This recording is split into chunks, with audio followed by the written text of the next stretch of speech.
जगातील स्थापत्यशास्त्राचा चमत्कार म्हणून या मंदिराकडे जग पाहते. ते म्हणजे महाराष्ट्रातील वेरूळचे कैलाश मंदिर. एक अखंड डोंगराचे वरून खाली कोरीव काम करून बनलेले हे मंदिर म्हणजे मानवी कल्पनाशक्तीच्या पलीकडचे वास्तव आहे. पण दुर्दैवाने आपल्याकडे हे फक्त एक पर्यटन स्थळ बनले आहे का? कल्पना करा, 2 लाख टन वजनाचा दगड, कोणतीही आधुनिक यंत्रसामग्री नसताना फक्त हातात छिन्नी आणि हातोडा घेऊन आपल्या पूर्वजांनी काय साध्य केले होते? हे केवळ बांधकाम नाही, हे एक विज्ञान आहे, एक तपस्या आहे.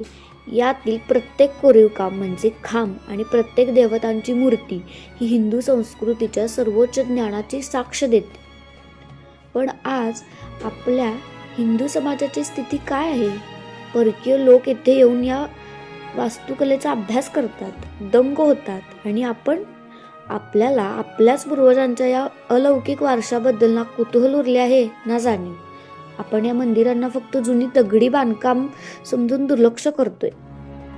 मित्रांनो, जेव्हा आपण आपल्याच वारशाचा आदर करत नाही तेव्हा तो नष्ट होण्यास सुरुवात होतो. हे मंदिर म्हणजे केवळ दगड नाही, तर हे आपल्या आत्मसन्मानाचे आणि गौरवशाली इतिहासाचे प्रतीक आहे.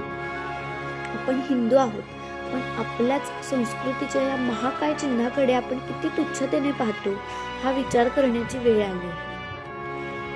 कैलाश मंदिर हे केवळ वेरूळमध्ये नाही, तर ते आपल्या प्रत्येकाच्या रक्तात, आपल्या विचारात असायला हवे. जर आपण आपल्या संस्कृतीचा अभिमान बाळगला नाही तर येणारी पिढी तिला काय सांगणार? जागे व्हा, आपल्या वारशाचा अभ्यास करा, त्याला समजून घ्या आणि अभिमानाने जगाला सांगा की हे आमचे पूर्वज होते ज्यांनी डोंगर फोडून कैलाश पृथ्वीवर आणला होता. व्हिडिओ आवडल्यास शेअर करा आणि स्वतःला विचारा, आज मी माझ्या संस्कृतीबद्दल काय नवीन शिकलो?